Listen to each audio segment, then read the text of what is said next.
to be replaced temporarily, or what we say non-active or ad interim.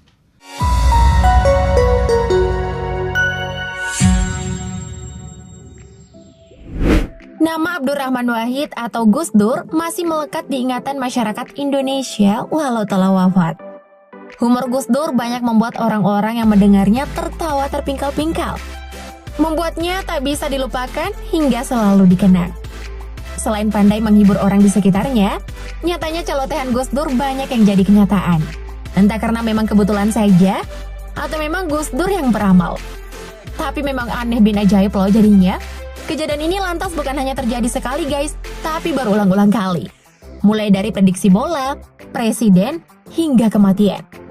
Lalu apa saja ucapan Gus Dur tersebut? Nah berikut ini guys 10 ucapan Gus Dur yang jadi kenyataan.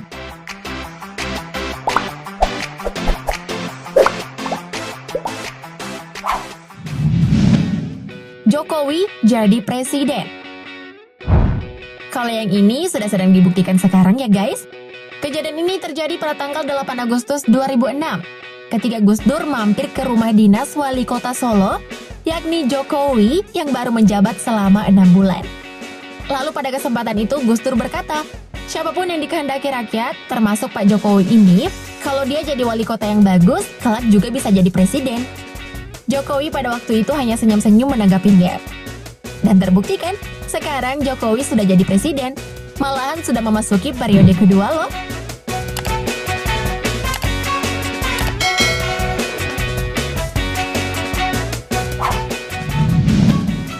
DPR seperti taman kanak-kanak. Kejadian ini terjadi ketika Gus Dur diminta pertanggungjawaban oleh DPR.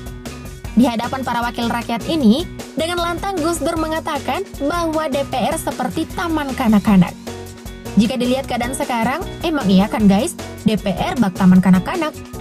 Mulai dari kegiatannya yang sering sekali jalan-jalan, alih-alih kunjungan kerja. Kayak anak TK lagi tamasya aja ya. Belum lagi rebut-rebutan proyek di antara mereka, yang membuatnya seperti sedang memperebutkan mainan saja.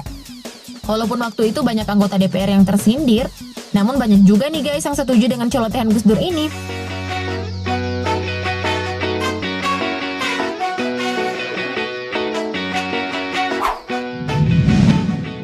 Lengsernya Presiden Soeharto. Kiai Haji Buhori Masruri pernah bercerita bahwa Gus Dur pernah menceritakan bahwa Soeharto akan mundur dari kursi orang nomor 1 di Indonesia. Pada saat itu 11 bulan sebelum lengsernya Soeharto, Kiai Haji Buhori Masruri, Gus Dur, Mustafa Zuhad, dan Toha yang merupakan pengurus NU Jogja membicarakan berbagai masalah. Tetapi tiba-tiba Gus Dur memotong dan berkata, "Sudah, tak usah bicara itu, sebentar lagi Pak Harto jatuh."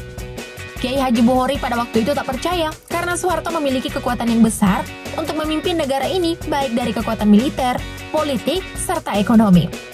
Tapi kenyataannya lagi-lagi memihak pada Gus Dur. 11 bulan kemudian Soeharto benar-benar lengser. Bukan sulap, bukan sihir ya guys.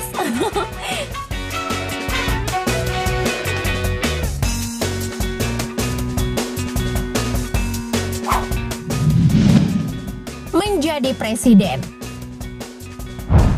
Ucapan Gus Dur ini merupakan potongan cerita dari perbincangan Gus Dur dengan Luhut Panjaitan. Ceritanya kira-kira seperti ini nih. Suatu hari Luhut bertemu dengan Gus Dur saat hendak berangkat menjadi duta besar di luar negeri. Tiba-tiba Gus Dur berkata agar Luhut tak perlu berangkat jadi duta besar karena sebentar lagi Gus Dur menjadi presiden. Gus Dur lalu berkata, "Ini kiai saya ada 9 dan ada dari Lampung. Saya dapat bisikan kalau saya jadi presiden." Luhut pun acuh dengan celotehan Gus Dur dan tetap terbang menjadi duta besar. Tetapi bukan sulap, bukan sihir, Luhut kaget melihat nama Gus Dur berada di antara kandidat calon presiden di pemilu 1999. Walhasil, Gus Dur terpilih menjadi presiden pada tahun 1999. Wah, takjub nggak guys dengan Gus Dur?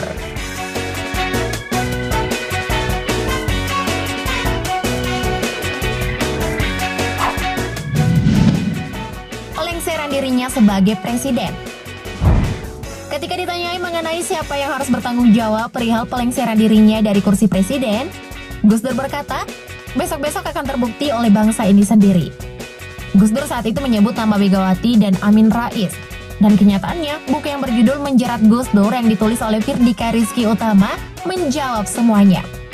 Nama-nama yang menjadi dalang pelengseran Gus Dur pun terungkap pada buku ini. Nah lo, gimana nih cara tanggung jawabnya?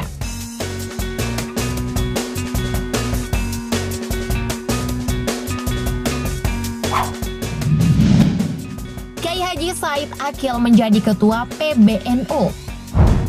Saat itu Gus Dur meminta Kiai Haji Said untuk menyediakan air putih dan roti tawar untuk sarapan.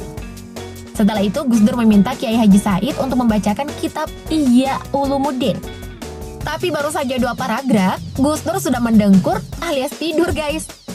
Setelah 5 menit kemudian ia terbangun, lalu berkata kepada Kiai Haji Said, "Sampean akan jadi ketua PBNU di atas usia 55 tahun."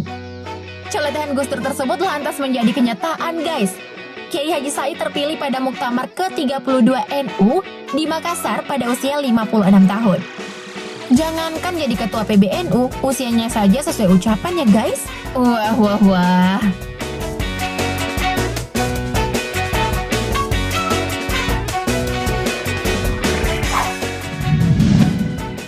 Ajudannya menjadi Kapolri. Pak Sutarman adalah ajudan Gus Dur yang dimaksud.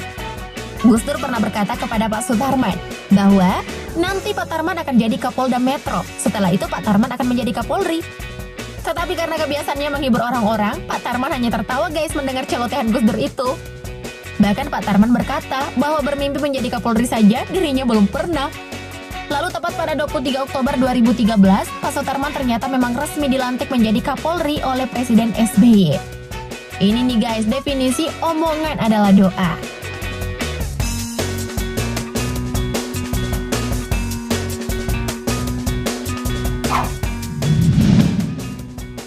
Jadi gubernur. Basuki Cahayapurnama atau Ahok ternyata sudah diramalkan juga nih guys sama Gus Dur. Pada waktu itu Ahok sedang mencalonkan diri sebagai gubernur Bangka Belitung. Tapi takdir ternyata tidak berpihak pada Ahok sehingga ia harus menelan kekalahan. Pada waktu itu Gus Dur memberi semangat ketika Ahok gagal di Bangka Belitung. Ahok pun menyangkal dan berkata, "Udahlah Gus, nggak usah gugat-gugat lah. Orang Cina nggak bisa jadi gubernur Gus."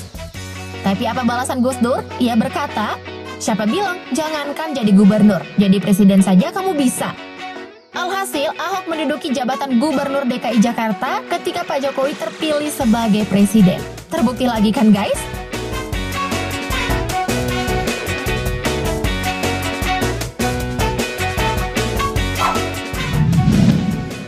Skor Piala Dunia. Ketika muda, Gus Dur memang sangat menyenangi permainan sepak bola. Bahkan dia pernah beberapa kali menulis di majalah Tempo dan Kompas mengenai analisisnya pada sejumlah pertandingan sepak bola. Uniknya nih guys, Gus Dur pernah memprediksi skor pertandingan sepak bola antara Brazil dan Skotlandia pada ajang Piala Dunia 1998, yakni akan berakhir 2-1 untuk Brazil. Walhasil, prediksi sangat tepat sasaran. Berhasil menang dengan skor 2-1. Hal ini membuat Gus Dur menjadi langganan wartawan jika musim pertandingan bola. Wah, Gus Dur bisa lihat masa depan kali ya? Kok bisa benar gitu sih?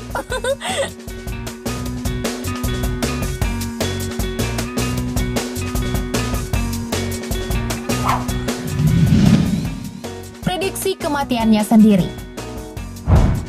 Ucapan ini merupakan percakapan antara Gus Dur dengan Profesor Soehardi, yang merupakan guru besar UGM dan pernah menjadi dirjen di Departemen Kehutanan di era Gus Dur. Di ruang ICU, beberapa hari sebelum wafat, Gus Dur berkata, "Pak Hardi, saya titip bangsa ini, tolong ikut dikawal Pansus Senturi di DPR. Besok Kamis, saya akan pulang ke Tebuireng dengan diantar banyak orang. Saya sudah ditunggu oleh ayah saya di sana." Kamis kemudian, Gus Dur meninggal sesuai dengan perkataannya kepada Pak Hardi. Sebuah kematian yang begitu baik ya guys, insya Allah husnul khotimah. Amin. Karena berbagai ucapannya bak doa yang segera dikabulkan, sepertinya Gus Dur adalah manusia yang mempunyai karomah ya. Thank you update lovers.